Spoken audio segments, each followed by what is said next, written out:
ఆడపిల్లలు సాక్షిగా అడుగుతున్నా. ఆ తల్లి న్యాయం అడుగుతుంది, న్యాయం ఇవ్వండి. ఆ తల్లి ఈ రోజు రాజ్యాంగ ఆమోదం దినోత్సవం రోజున మనం అంగీకరించినటువంటి రాజ్యాంగంలో న్యాయం ప్రతి ఒక్కరికి కుల మత ప్రాంత ప్రాతిపదిక లేకుండా అందుతుందని చెప్పినటువంటి ఒక తల్లికి ఈ రోజు న్యాయం అడుగుతుంది. ఆ తల్లికి న్యాయం ఇవ్వమని నేను రాష్ట్ర ప్రభుత్వాన్ని కోరుతున్నా. ఈ రోజు ఆవిడ ఇక్కడికి వచ్చి ఆ అంబేద్కర్ సాక్షిగా నాకు న్యాయం ప్రసాదించమని ఆ అంబేద్కర్ విగ్రహానికి ఒక రిప్రజెంటేషన్ ఇచ్చి తనకు న్యాయం కావాలి అని చెప్పేటువంటి రోజు కోసం వెయిట్ చేస్తున్నటువంటి తల్లికి ఈ రాష్ట్ర ప్రభుత్వం ఏం సమాధానం చెప్తుందో సమాధానం చెప్పు తీరాలి. పవన్ కళ్యాణ్ ఉప ముఖ్యమంత్రిగా ఆ తల్లిని హత్తుకొని ఆ తల్లికి న్యాయం చేస్తానని మాటిచ్చి ఈ రోజు నేను అరెస్ట్ చేయాలా, నేనేమన్నా పోలీస్ ఆఫీసర్నా, ఆధారాలు లేవు, నన్నేం చేయమంటారు అని అంటే ఆ తల్లి ఎక్కడికి వెళ్ళాలి? చక్కగా నిందితులు ఫారెన్ వెళ్ళి, దుబాయ్ వెళ్ళి, సింగపూర్ వెళ్ళి ఎంజాయ్ చేస్తుంటే దానికి సంబంధించినంత వరకు మాట్లాడుకున్నటువంటి రాష్ట్ర ప్రభుత్వాన్ని ఏం చేయాలి? నిందితులకి శిక్ష వేయని రాష్ట్ర ప్రభుత్వాన్ని ఏం చేయాలి? ఇదిగో నా పక్కనే ఉంది ఇంకొక ఆమె. తన 19 సంవత్సరాల కొడుకు మొదలు నగేష్ అని రాష్ట్ర ప్రభుత్వం, ఇది కూడా రాష్ట్ర ప్రభుత్వ హత్యే. 2021 సంవత్సరంలో ఇంజనీరింగ్ కాలేజీలో ఇంజనీరింగ్ విద్యార్థిగా కాలేజీ చేరిన అతి కొద్ది రోజుల్లోనే విగత జీవుడై చచ్చిపోయి పడి ఉంటే పోలీసులు 302 302 సెక్షన్ కింద మర్డర్ కేసు రిజిస్టర్ చేసి కాలేజీ యాజమాన్యంలో డ్రగ్స్ అమ్ముతున్న కారణంగా కాలేజీ యాజమాన్యంలో డ్రగ్స్ అమ్ముతున్న సందర్భంలో ఈ అబ్బాయి పట్టుకున్నాడని, ఈ అబ్బాయి చూశాడని అతన్ని చంపేసి తీసుకెళ్లి సూసైడ్ గా ఆత్మహత్యగా చిత్రీకరిస్తే ఆ రోజున నా బిడ్డకు న్యాయం చేయండి అని ఈ తల్లి మాట్లాడుతుంటే పవన్ కళ్యాణ్ ఈ బిడ్డ కోసం వెళ్ళి శ్రీకాకుళం జిల్లా పలాస వెళ్ళి ఈ కుటుంబాన్ని ఓదార్చి ఈ కుటుంబం కోసం 3 సంవత్సరాల పాటు మొత్తం జనసేన పార్టీ కార్యాలయం వెళ్ళి ఈ కుటుంబం కోసం, ఒక మత్స్యకార కుటుంబం కోసం పోరాడుతుంటే ఇక్కడ ఉన్నటువంటి మహిళ ఒక ట్రైబల్ మహిళ, ఇక్కడ కూర్చున్నటువంటి ఒక మహిళ ఒక మత్స్యకార కుటుంబానికి సంబంధించిన మహిళ. వాళ్ళ కొడుకు మరణాన్ని ఇంజనీరింగ్ కాలేజీ యాజమాన్యం మాత్రమే దీనికి బాధ్యులు.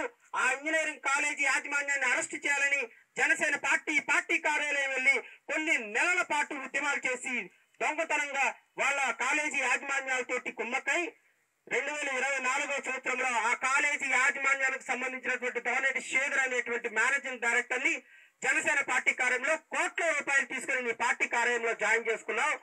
దీనికి పవన్ కళ్యాణ్ ఏమి సమాధానం చెప్తావు? ఇక్కడ కట్టమంచి రామలింగారెడ్డి స్కూల్లో ఉన్నటువంటి నిందితులని నువ్వు నీ పార్టీలో జాయిన్ చేసుకున్నావు. ఈ రోజు అనధికారికంగా నీ పార్టీలో కొనసాగుతున్నారు. ఇక్కడ ఉన్నటువంటి నిందితులు దోనేటి శ్రీధర్ ని కూడా నీ పార్టీలో జాయిన్ చేసుకుని కోట్ల రూపాయలు తీసుకుని, అంటే బాధితులను అడ్డం పెట్టుకుని రాజకీయాలు చేయడానికి ఈ అమాయకమైనటువంటి తల్లులే దొరికారా? ఈ రోజు ఈ తల్లులు న్యాయం అడుగుతున్నారు ఈ అంబేద్కర్ విగ్రహం సాక్షిగా. ఈ రోజు రాష్ట్ర ప్రభుత్వం నుంచి ఎవరో ఒకళ్ళు ఇక్కడికి వచ్చి ఈ తల్లులకి న్యాయం చేస్తాము అని ఎష్యూరెన్స్ ఇచ్చేంత వరకు ఇక్కడ నుంచి కదిలే ప్రసక్తి లేదనైతే మాత్రం నేనైతే రాష్ట్ర ప్రభుత్వానికి ఒక హెచ్చరిక జారీ చేస్తాను. ఖచ్చితంగా ఎవరైనా సరే ఈ తల్లులకి ఖచ్చితంగా న్యాయం జరుపు తీరాలి. న్యాయం జరగకపోతే దీని కాన్సిక్వెన్సెస్ రాష్ట్ర ప్రభుత్వం భరించాల్సి వస్తుంది. అక్కడ పక్కన కూర్చున్నటువంటి సుధామాధవి తెలుగుదేశం పార్టీలో కొన్ని సంవత్సరాల పాటు మీ పార్టీయే ధ్యేయంగా పనిచేసినటువంటి ఒక ఎస్సీ మహిళ మీ పార్టీ పేరు చెప్పి, మీ ఫోటోలు చూపించి, మీ నాయకుల పేర్లు చెప్పి, మీ భువనేశ్వరి గారి పేరు చెప్పి, మీ నారా లోకేష్ పేరు చెప్పి, మీ తెలుగుదేశం చంద్రబాబు నాయుడు గారి పేరు చెప్పి దఫాలుగా 7 కోట్ల రూపాయలు దోచుకున్నటువంటి ఒక దుర్మార్గుడు ఈ రోజు 7 కోట్ల రూపాయలు ఇవ్వను చెప్పుకపో నీకు దిక్కున్న చోట అని మాట్లాడుతుంటే కనీసం తెలుగుదేశం పార్టీ స్పందించటం. వీళ్ళ ముగ్గురు కూడా మీకు మీ యొక్క అష్యూరెన్సెస్ కి బలైపోయినటువంటి దుర్మార్గులు. ఈ ముగ్గురు వేమన సతీష్ తీసుకున్నటువంటి 7 కోట్ల రూపాయలు మీద కనీసం విచారణ చేయని ఒక దుర్మార్గమైనటువంటి పరిపాలన మీ రాష్ట్ర ప్రభుత్వం పరిపాలన. తెలుగుదేశం పార్టీ అధినేత చంద్రబాబు నాయుడు ఎప్పుడు చెప్తుంటాడు, ఏ మహిళ కన్నీరు వచ్చినా కూడా నేనున్నాను, ఎవరికి కష్టం వచ్చినా కూడా నేనున్నానని. ఇప్పుడు ఆ తల్లి బాధపడుతుంది, ఆ తల్లి మాట్లాడుతుంది, నాకు నా నష్టం జరిగింది, నా కష్టాన్ని విను చంద్రవర్ణ, ఒక్కసారి నీ కోసం జైల్లో ఉన్నప్పుడు కొన్ని 54 రోజుల పాటు దీక్షలు చేశానన్నా, ఈరోజు నాకు కష్టం వచ్చింది, కనీసం ఎవరైనా వచ్చి ఇదిగో నీ కష్టం ఏంటని మాట్లాడతారని ఎదురు చూస్తుంది. ఆ తల్లికి ఏం సమాధానం చెప్తారు? ఆస్తులు అమ్ముకొని, అంతస్తులు అమ్ముకొని, అప్పులు పాలై భార్యాభర్తలు ఈ రోజు రోడ్ల మీద నుంచొని ఉంటే కనీసం స్పందన లేని తెలుగుదేశం పార్టీ ఈ బాధితులకు ఎవరు బాధితులుగా నిలబడతారు? ఈ ఇద్దరు బిడ్డల మరణాన్ని వాడుకొని నువ్వు గద్దెనెక్కావు. ఈ తల్లులు ఆక్రోశాన్ని, కడుపు కోతను మార్చుకొని నువ్వు డబ్బులు సంపాదించుకున్నావు. ఈ రోజు హెలికాప్టర్లో, స్పెషల్ హెలికాప్టర్లో తిరుగుతున్నావు. కనీసం నీకు మానవత్వం లేదా పవన్ కళ్యాణ్ అని అడుగుతున్నావు. ఈ రోజు డాక్టర్ బిఆర్ అంబేద్కర్ సాక్షిగా ఈ రోజు ఈ తల్లులకి న్యాయం జరగాలి.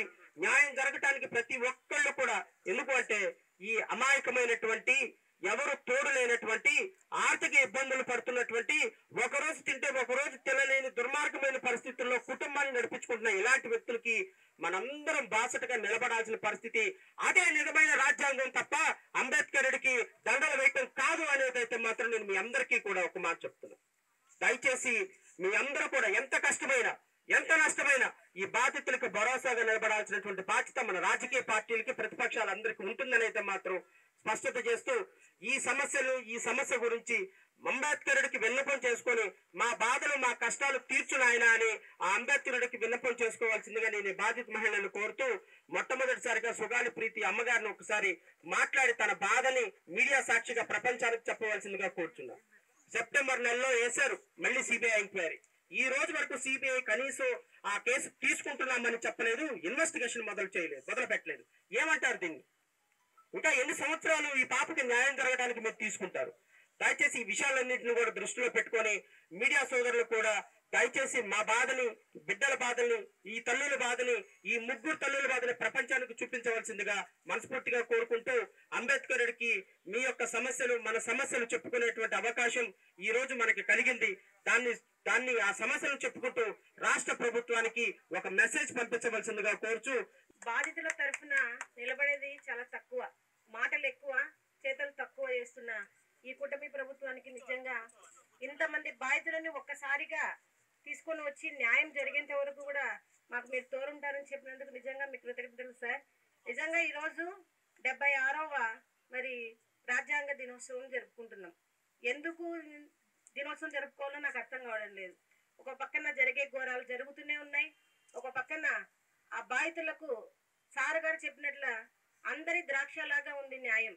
మరి దీనికోసమేనా ఆయన కుటుంబాన్ని, ఆయన సతీమణిని, వాళ్ళ పిల్లల్ని కూడా మరి చంపుకొని రాజ్యాంగం రాశారు. రాజ్యాంగము అందరికీ సమానంగా ఉండాలని రాసిన మహానుభావుని దగ్గర ఈరోజు మా బాధలు చెప్పుకోవడము నిజంగా గొప్ప విషయమే. ఎందుకంటే మరి నారా చంద్రబాబు నాయుడు గారిని జైల్లో పెట్టినప్పుడు మరి లోకేష్ బాబు గారు చిన్న రాజ్యాంగం బుక్ పట్టుకొని, ఈ రాజ్యాంగం ప్రకారం నాకు హక్కు ఉంది, మా నాన్నను జైలుకి పంపించిన మిమ్మల్ని అడిగే ప్రశ్నించే హక్కు ఉందని మరి చెప్పిన నారా లోకేష్ గారికి మరి నేను ఇక్కడి నుంచి కూడా అడుగుతా ఉన్నాను, మీకు మాత్రమే వర్తిస్తుందా రాజ్యాంగం బుక్ అనేది మిమ్మల్ని ప్రశ్నిస్తా ఉన్నాను. మరి సుగాలి ప్రీతికి వర్తించదా? మరి అదే విధంగా మత్స్యకారుడైన అబ్బాయి తల్లిదండ్రులకు వర్తించదా? ఎందుకు వర్తించదు చెప్పండి? మీ నాన్నగారికి ఒక న్యాయము, సుగాలి ప్రీతికి ఒక న్యాయము కాదు కదా. రాజ్యాంగం అంటే అందరికీ ఒకే సమానమైన న్యాయం ఉండాలనే మరి రాజ్యాంగం రాశారు. మరి అదే విధంగా మరి నారా లోకేష్ గారికి ఒకటే అడుగుతున్నాను, రెడ్ బుక్ మీరు ఓపెన్ చేశారు, మంచిదే, అది కేవలం మీ కుటుంబానికి మాత్రమే వర్తిస్తుందా? ఆ రెడ్ బుక్ లో మీ వాళ్ళ పేర్లు, మిమ్మల్ని దూషించిన వాళ్ళ పేరు, మీ ఇంటి వారిని దూషించిన వాళ్ళ పేర్లు మాత్రమే మీరు ముద్దాయిలుగా రాసుకున్నారా? అలా కాదని మీరు ఒక్క బాధితుల పేర్లైనా చూపించండి. ఇదో పలానా బాధితురాలకి ఇలా అన్యాయం జరిగింది, ఇదిగో వాళ్ళ పేర్లు రెడ్ బుక్ లో రాసామని ఒక్కసారి వచ్చి మీరు ప్రెస్ మీట్ లో పెడితే మరి చూపిస్తే మాకు సంతోషం. మరి అలాగైతే కనుక సుగాలి ప్రీతి కేసుకు చంపిన హంతకుల పేర్లు మీ రెడ్ బుక్ లో ఉన్నాయని నేను అడుగుతా ఉన్నాను. ఎందుకు లేవు లోకేష్ గారు చెప్పండి? మీ ఇంట్లో ఆడవాళ్ళకి ఒక న్యాయము, నా కూతురికైతే ఒక న్యాయం కాదు కదా. మరి న్యాయం అనేది అందరికీ సమానమనే కదా మరి రాజ్యాంగంలో రాశారు. మరి ఎందుకు రాజ్యాంగం మీకు మాత్రమే వర్తించేలాగా చేసుకుంటున్నారు చెప్పండి? ఈ రోజు నిజంగా మరి శ్రావణ్ కుమార్ గారు చేపట్టిన ఈ కార్యక్రమము నిజంగా చాలా విలువైనది. నిజంగానే ప్రభుత్వం వారు కూటమి ప్రభుత్వం ఎవరో ఒకరు వచ్చైనా సరే కనీసము మాకి నిజంగా న్యాయం చేస్తామని చెప్పాలి. 2015 నుంచి ఇప్పటికి దాదాపుగా 8 సంవత్సరాలు అవుతున్నా ఇదే వీల్ చైర్ లో లేయలేని పరిస్థితిలో నేను పోరాటం చేస్తున్నా ఎందుకు ఈ ప్రభుత్వాలకు పట్టడం లేదని అడుగుతా ఉన్నాను. ముద్దాయిలు మీ వాళ్ళైతే కనుక న్యాయం మాకు దొరకదా అని అడుగుతా ఉన్నాను. నిజంగా మరి మీరు మా పోరాటానికి ఎందుకు మీరు అడ్డగిస్తున్నారని అడుగుతా ఉన్నాను. నిజంగా నేను వీల్ చైర్ యాత్ర చేస్తే మీ ప్రభుత్వానికి వచ్చే నష్టం ఏంటి? మీ ప్రభుత్వంలో జరుగుతున్న అన్యాయాలు ప్రజలకు తెలుస్తాయని మీరు నా వీల్ చైర్ యాత్ర ఆపేశారు. ఇంతవరకు ఆగస్టులో మరి జడ్జి గారి దగ్గరికి వెళ్తే వీల్ చైర్ యాత్రది మరి ఇంతవరకు కూడా మనకి ఆర్డర్ రాలేదు. ప్రతి ఒక్కటి అడుగడుగున మమ్మల్ని అడ్డుకుంటున్నారు. బాధితులను అడ్డుకుంటే మీకు ఏమొస్తుంది అని అడుగుతా ఉన్నాను. నిజంగా సిగ్గుచేటు. ఒక దివ్యాంగురాలైన నేను న్యాయం కోసం ఇంకా రోడ్ల మీద ఉంటే అదే ముద్దాయిలు మరి మీ ప్రభుత్వంలో దర్జాగా మేము మరి దుబాయ్కి వెళ్ళిపోతాం, అమెరికాకి వెళ్ళిపోతాం, మాకు సంవత్సరాలు పర్మిషన్ ఇవ్వండి అని అడుగుతుంటే నిజంగా ఈ ప్రభుత్వానికి సిగ్గు లేదా అని అడుగుతా ఉన్నాను. నిజంగానే లోకేష్ గారు మీ రెడ్ బుక్ లో సుగాలిప్రీతి హంతకుల పేర్లు ఉన్నాయో లేవో మరి ఈ రోజు రాజ్యాంగం ప్రకారం మీరు చెప్పాలని నేను కోరుకుంటా ఉన్నాను. అదే విధంగా మరి పవన్ కళ్యాణ్ గారు ప్రతి విషయంలో ప్రతి ఒక్క సభలో సుగాలిప్రీతి కేసు అని చెప్పిన మీరు డిప్యూటీ సీఎం గా ఎక్కిన తర్వాత ఎందుకు సుగాలిప్రీతి కేసును కనుమరుగైపోయిందో చెప్పాలి మీరు. నిజంగానే ఇదే ఆవిడ తల్లిని మరి మీ ఆఫీసుల చుట్టూ తిప్పుకున్నారు కదా న్యాయం చేస్తామని, మరి ఇప్పుడు ఎందుకు న్యాయం అనేది మాకు అందకుండా చేస్తున్నారు? ప్రతి ఒక్క కార్యక్రమంలో మీరు మమ్మల్ని అడ్డుపడుతున్నారు. అక్టోబర్ 16వ తేదీ మరి నరేంద్ర మోడీ గారు మా జిల్లాకు పర్యటిస్తుంటే అయ్యా పర్మిషన్ ఇవ్వండి, ఆయనకైనా మా న్యాయం చెప్పుకొని అన్యాయం జరిగింది చెప్పుకొని న్యాయం చేయమని అడుగుతామని అడిగితే మమ్మల్ని టెర్రరిస్టులాగా 16 మంది 20 మంది పోలీసులతో మళ్ళీ జీపులతో మమ్మల్ని హౌస్ అరెస్ట్ చేపించారు. ఎందుకు ఈ కూటమి ప్రభుత్వం భయపడతా ఉంది? సుగాలిప్రీతి హంతకులు నిజంగా వాళ్ళకి ముద్దాయిలకు శిక్ష వేస్తే మీ ప్రభుత్వానికి ఏమైనా నష్టం వస్తుందో నాకు అర్థం కావడం లేదు. ఇదిగో ప్రజలు అన్ని గమనిస్తా ఉన్నారు. మరి సిబిఐకి ఇచ్చామని చెప్తున్నారు. జడ శ్రావణ్ కుమార్ గారు జీవో ఇచ్చారని చెప్పేంత వరకు కూడా ఏ అధికారి కూడా మరి అధికారికంగా ప్రెస్ మీట్ గాని సుగాలిప్రీతి కేసులో సిబిఐకి ఇచ్చామని చెప్పలేదు. పేపర్ రూపంలో ఏ ఒక్కటి కూడా రాలేదు. ఇంకా ఎంతకాలం మమ్మల్ని మోసం చేసి మమ్మల్ని మభ్యపెడతారు అని చెప్తా ఉన్నాను. నిజంగా మీరంటా ఉన్నారు మరి చాలా విషయాల్లో దేవుడు చూసుకుంటుంటాడు, మీకు ఉసురు తగులుతుంది అని చెప్తా ఉన్నారు. మరి పవన్ కళ్యాణ్ గారు నిజంగా సుగాలిప్రీతి మరణం నిజంగా మీరు గద్దెనెక్కడానికి మీరు ఎంతగానో మరి ప్రయాసపడ్డారు సుగాలిప్రీతి. మరి అలాంటి సుగాలిప్రీతి ఉసురు మీకు తగలదా అని అడుగుతా ఉన్నాను. ఖచ్చితంగా ప్రభుత్వం అనేది కూటమి ప్రభుత్వంలో అమ్మాయిలకు భద్రత అనేది లేదు. నిజంగా చిత్తశుద్ధిగానే ఉంటే ఫస్ట్ మీరు సుగాలిప్రీతి కేసుకి న్యాయం చేసి తర్వాత మీరు ఏ ఆడపిల్లకైనా న్యాయం చేశామని చెప్పుకోమనిగా మేము కోరుకుంటా ఉన్నాను. నిజంగా సార్ ఈ రోజు మీరు చేపట్టిన ఈ కార్యక్రమానికి నిజంగా వచ్చిన వీరందరికి కూడా నా కృతజ్ఞతలు తెలియజేస్తున్నాను. ఎంతో ప్రయాసపడి మరి బాధితులందరినీ ఒక స్టేజ్ మీద ఎక్కించి వారికి న్యాయం జరిగేంత వరకు కూడా మీరు తోరుంటారని చెప్పిన మాటను బట్టి మీకు కృతజ్ఞత తెలియజేస్తూ నిజంగా నాకు ఈ అవకాశం ఇచ్చినందుకు అందరికీ ధన్యవాదాలు తెలియజేసుకుంటూ సుగాలిప్రీతికి న్యాయం చేయమని మరొకసారి నేను ఈ రోడ్డు మీదకి ఎక్కి మరి అందరినీ అడుగుకుంటున్నాను న్యాయాన్ని. నాకు త్వరగా న్యాయం చేసి నా కూతురికి మనశ్శాంతిని నాకు శాంతిని కలగజేయమని కోరుకుంటా ఉన్నాను సార్. విజయవాడ ఎంపీ మీద నేను 5 కోట్ల రూపాయలు ఇచ్చాను, ఇదిగో దానికి తగ్గట్టు ఆధారాలు, వాళ్ళ పిఏ వచ్చి ఏ రోజు డబ్బులు తీసుకెళ్లాడు, ఇదిగో నేను ఏ విధంగా బ్యాంక్ స్టేట్మెంట్ లో డబ్బులు వేశాను, నేను ఆయన కేశినేని చిన్నికి ఏ విధంగా డబ్బులు వేశానని బ్యాంక్ స్టేట్మెంట్ పెట్టినప్పటికీ కనీసం స్పందన లేని దొల్లపోతు ప్రభుత్వం ఈ ప్రభుత్వం. నేను చంద్రబాబు నాయుడిని అడుగుతున్నా, సిగ్గులేదయ్యా నీకు? అసలు నువ్వు ఒక అడ్మినిస్ట్రేటర్వా? నువ్వు రిఫార్మ్స్ గురించి మాట్లాడతావా? నువ్వు 45 సంవత్సరాల ఇండస్ట్రీయా? సిగ్గుందా నీకు కనీసం? ఈ మాట అనటానికే నేను సిగ్గుపడుతున్నా. అవినీతి లేని పరిపాలన అందిస్తావా?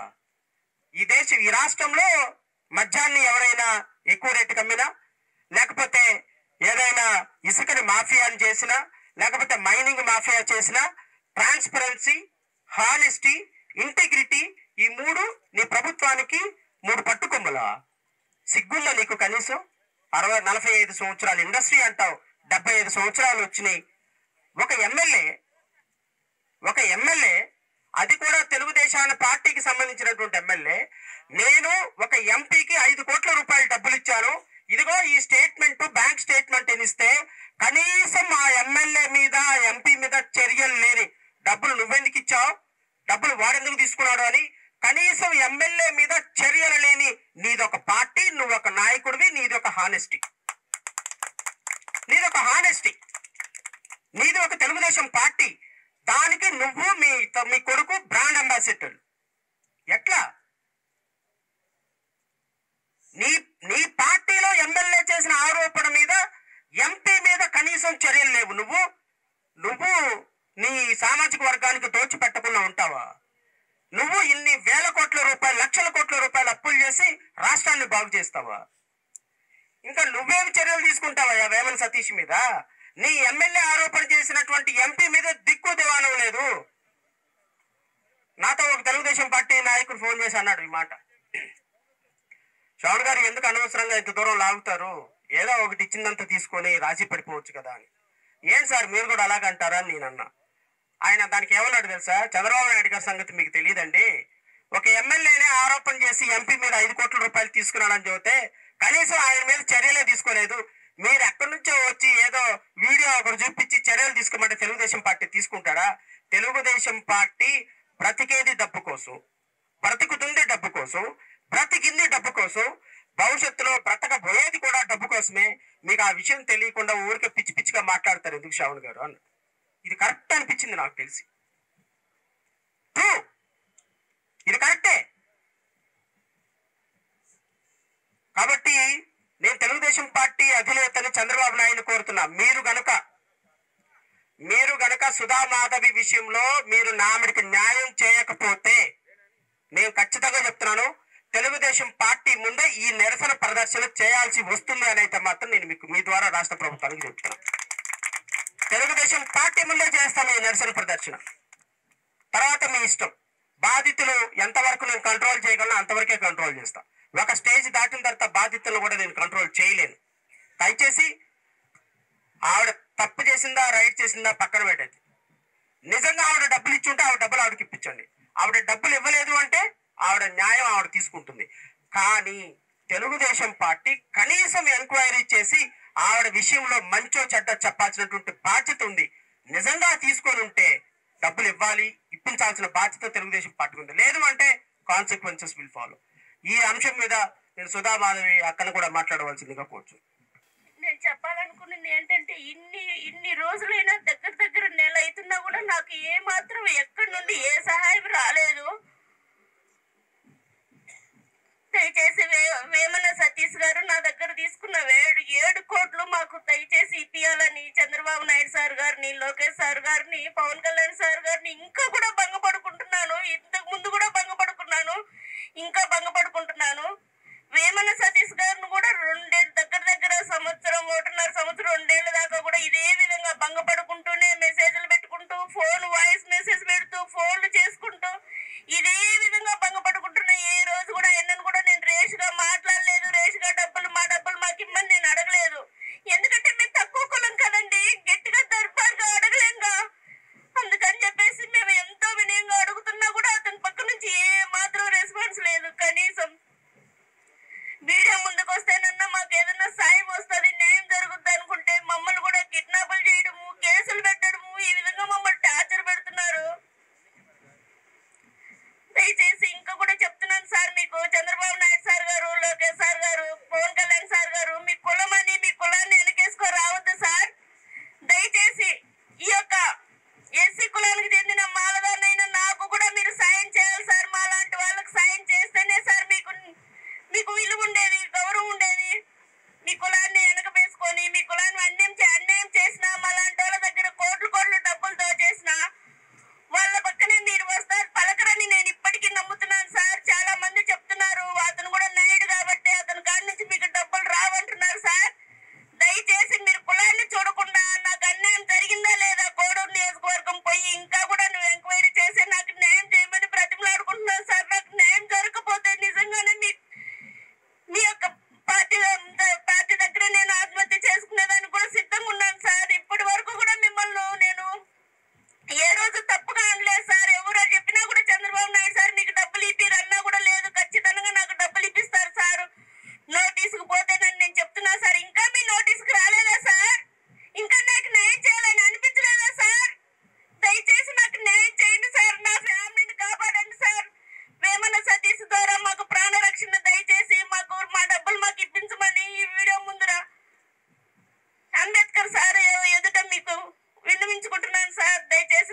స్వతంత్రం వచ్చి సుమారుగా 80 సంవత్సరాలు కావస్తుంది. బ్రిటిష్ పాలనలో దళిత బహుజనులు ఏ విధంగా అయితే ఉన్నారో అదే విధంగా 80 సంవత్సరాల తర్వాత కూడా సుమారుగా 60% దళిత బహుజనులు వాళ్ళ జీవన విధానం, వాళ్ళ యొక్క స్థితిగతులు అలాగే కొనసాగుతున్నాయి. దీనికి కారణం బాబాసాహెబ్ బిఆర్ అంబేద్కర్ గారు 76 సంవత్సరాల క్రితం రాజ్యాంగాన్ని రాసి ఈ యొక్క పాలకులకి అందజేసినప్పటి నుంచి ఆయన రాసిన రాజ్యాంగాన్ని చిత్తశుద్ధితో వాళ్ళు అమలు చేయకపోవడమే కారణం. బాబాసాహెబ్ చెప్పారు, ఒక్క 10 సంవత్సరాలు కానీ ఈ రాజ్యాంగం అమలైందంటే దేశంలో అసమానతలు ఉండవు, ఎవరికి ఏ విధమైన ఇబ్బందులు ఉండవని చెప్పారు. కానీ పాలకుల నిర్లక్ష్యం, వాళ్ళ స్వప్రయోజనాలు, వాళ్ళ కుల ప్రయోజనాలు, వాళ్ళ సొంత మనుషుల యొక్క ప్రయోజనాలు తప్ప బడుగు బలహీన వర్గాల వారి యొక్క ప్రయోజనాల గురించి పూర్తి స్థాయిలో ఆలోచించలేదు, వాళ్ళ మీద ఒక దృష్టి పెట్టలేదు. అందుకే 76వ సంవత్సరం వచ్చినా కూడా మనం ఇంతమంది తెగిసి రోడ్డు మీద ధర్నాలు చేసి ఎర్రటెంట్లో కూర్చొని మాకు అన్యాయం జరుగుతుంది, మాకు న్యాయం లేదు అని ఆక్రోశించే విధంగా ఈ పాలకులు మనల్ని తయారు చేశారు. కనుక మిత్రులారా, మనం తెలుసుకోవాల్సింది ఓటు విలువ. పూర్తిగా పార్టీలకి, పెత్తల్దారి పార్టీలకి మనం ఓట్లు వేసి వాళ్ళని అంజలెక్కించి వాళ్ళని మళ్ళీ మనమే బద్దలాడుకొని మాకు న్యాయం చేయండి అని వాళ్ళ కాళ్ళ మీద పడే పరిస్థితులు ఉన్నాయి. అవి లేకుండా ఉండాలంటే ఓటు విలువ తెలుసుకొని మన కోసం పనిచేసే పార్టీల్ని, బాబాసాహెబ్ అంబేద్కర్ ఆలోచన విధానంలో నడిచే మనుషుల్ని మనం నాయకులుగా ఎన్నుకొని వాళ్ళకి న్యాయం చేసినట్లయితే, వాళ్ళని గెలిపించుకున్నట్లయితే మన రాజ్యాంగం మన చేతిలోకి వస్తుంది, పరిపాలన మన చేతిలోకి వస్తుంది. మనల్ని టచ్ చేయాలంటేనే భయపడే రోజులు వస్తాయి. దయచేసి కులాలుగా విడగొట్టి, మతాలుగా విడగొట్టి, XYZగా విడగొట్టి వాళ్ళు పరిపాలన చేస్తున్నారు.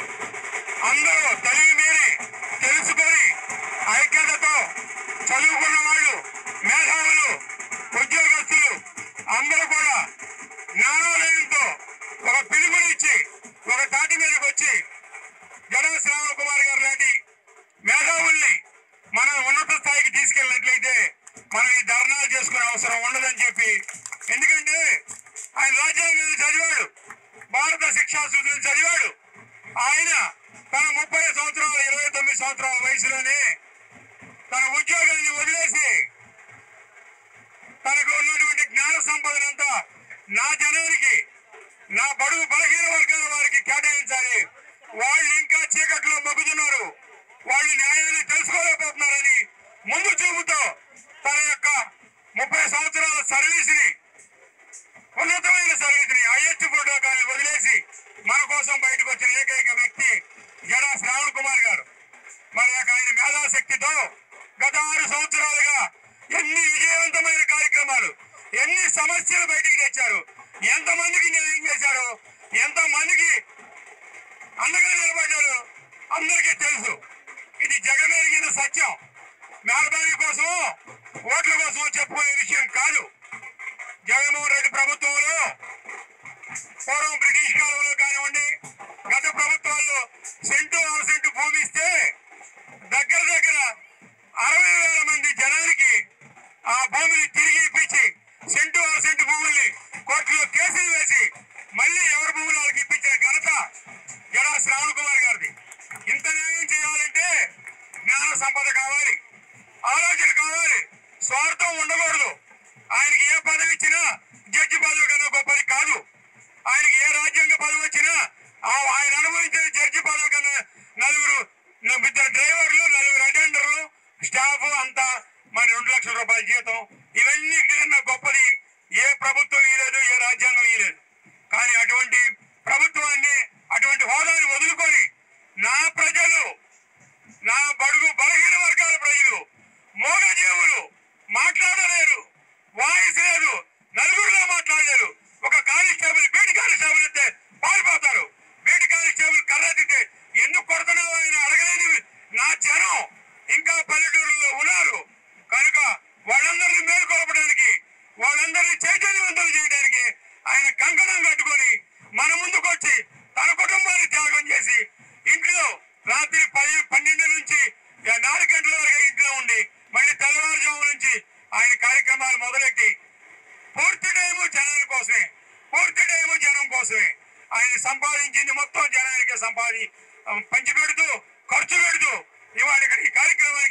వచ్చారంటే అందరికి కూడా ఆయన యొక్క ఆశీస్సులతోనే ఆయన రమ్మంటేనే వచ్చి ఆయన యొక్క పిలుపు మేరకే వచ్చారని చెప్పి తెలియజేస్తూ, మిత్రులారా ఇటువంటి బాధ్యతలు మరి ముందు తయారవ్వకూడదు.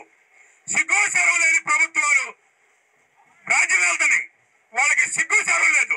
వాళ్ళు ఓట్ల రోజు వచ్చి మన ఇంట్లో మన దాఖల్లో అన్నం తింటారు, మన మట్టి కొండల్లో అన్నం తింటారు వస్తారు, మన నొలగమాత మీద కూర్చోడానికి వస్తారు. సిగ్గు సెలవు లేని బతుకులు. ఆ తల్లి ఎంత చక్కగా మాట్లాడింది, సుగాలి ప్రీతి తల్లి. ఆ పవన్ కళ్యాణ్ అనే వేషగాడిని ఎంత ఆక్రోషంగా అడిగింది, సిగ్గుందా నీకు సిగ్గుందా? ఆ ఇంటికి వెళ్ళి రేపు పొద్దున హెలికాప్టర్ వేసుకొని వెళ్ళి ఆ అమ్మాయి దగ్గరికి వెళ్ళు, ఆ అమ్మాయికి న్యాయం చేయి పవన్ కళ్యాణ్. ఈ అంబేద్కర్ సాక్షిగా చింతా వెంకటేశ్వర్లు విజయవాడ, చింతా వెంకటేశ్వర్లు జై భీమ్ భారత్, జై భీమ్ యాక్సిస్ జస్టిస్ రాష్ట్ర ఉపాధ్యక్షుడిని ఈ హోదాలో నేను అడుగుతున్నా. నువ్వు రేపు హెలికాప్టర్ వేసుకుని ఆ అమ్మాయి ఇంటికి వెళ్ళు. ఆ అమ్మాయి ఓట్లతో ఆ అమ్మాయిని అడ్డు పెట్టుకొని గెలిచాడు. నీకు సిగ్గు చెరువు ఉంటే రేపు హెలికాప్టర్ రేపు పొద్దున ఎక్కువ. మిత్రులారా, పవన్ కళ్యాణ్కి డైరెక్ట్ గా చెబుతున్నా, నీకు సిగ్గు చెరువు ఉంటే నీ పదవికి వెళ్ళలేకపోతే రాజీనామా చేయి. మళ్ళీ ఆ అమ్మాయి పేరు చెప్పకోకుండా ఆ అమ్మాయికి నేను న్యాయం చేయలేదు రాజీనామా చేశాను ఎమ్మెల్యేలు. మళ్ళీ ముఖ్యమంత్రి ఈసారి నువ్వు చంద్రబాబు నాయుడిని మొయిటాకి 15 సంవత్సరాలు ఆయన ఉన్నాడు అన్నారు, కానీ నిన్ను నమ్ముకున్న నీ జాతిలో నువ్వు ముఖ్యమంత్రి అవడానికి, నువ్వు బానిసగా ఉంటాకి, నువ్వు ఒక పలికి మోసే కూలీగా ఉంటాకి నువ్వు ముఖ్యమంత్రి అయ్యావు, ఉప ముఖ్యమంత్రి అయ్యావు. నీ నిజాయితీ తెలుసుకో, ఇందులో నీ నిజాయితీని తెలుసుకో. బాబాసాహెబ్ అంబేద్కర్ వాదిగా చెబుతున్నా, ఆ కూతురు ఆమె వేదన చూడు, ఆమె కన్నీళ్ళు చూడు, ఆమె మాట్లాడింది అర్ధగంట మాట్లాడింది, రివ్యూ చేసుకో, చూసుకో, నీ ఇంటికి చేస్తారా ఈ ఇన్ఫర్మేషన్ తీసుకో, ఆ వీడియో చదువు, ఆ వీడియో విను. వెళ్ళి రేపు పొద్దున ఫ్లైట్ వేసుకొని వెళ్ళి హెలికాప్టర్ అడవుల్లో దిగి ఆ అమ్మాయికి జరగాల్సిన న్యాయం చేసి వచ్చి నేను మగాడిని, నేను జన సైనికుడిని చెప్పు. ఇదే నీకు హెచ్చరిక. ఏమేమి యాక్షన్ జస్టిస్ తరపున న్యాయం ప్రతి ఒక్కరికి సమానమే. ఇదే నీకు హెచ్చరిక చేస్తున్నా. నువ్వు మాయ మాటలు చెప్పి మాయతరంగా గెలిచేసి, కులాలను అడ్డు పెట్టుకొని గెలిచేసి, ఇలాంటి సంఘటనలు అడ్డు పెట్టుకొని గెలిచేసి, ఇవాళ నువ్వు మధ్యాహ్నం పొద్దున్న తిరుపతిలో టిఫిన్ చేసి, మధ్యాహ్నం ఇంకో చోట టిఫిన్ చేసి భోజనం చేసి రాత్రి డిన్నర్కి హైదరాబాద్ వెళ్ళడం కాదు. దయచేసి సుగాలి ప్రీతి వారి అమ్మగారు వచ్చింది, ఆ అమ్మాయికి న్యాయం చేయి. ఈ మత్స్యకారులు బీసీలు వలబట్టుకొని చేపలు పట్టుకొని అమ్ముకొని బతికించే అది సామాన్యులు. ఆమె చూడు, ఆమె ఫోటో చూడు ఒకసారి, టీవీలో ఆమె ఫోటో చూడు. ఆమె కొడుకు చనిపోతే అడిగేవాళ్ళు లేరా? రూపాయి పోగేసుకొని ఇంజనీరింగ్ కాలేజీలో చదివిస్తే ఆ యజమాని చంపేస్తే కాలేజీ గదిలో అడిగేవాళ్ళు లేరా? ఇదేనా మీ న్యాయం? ఇదేనా మీ పోలీసులు?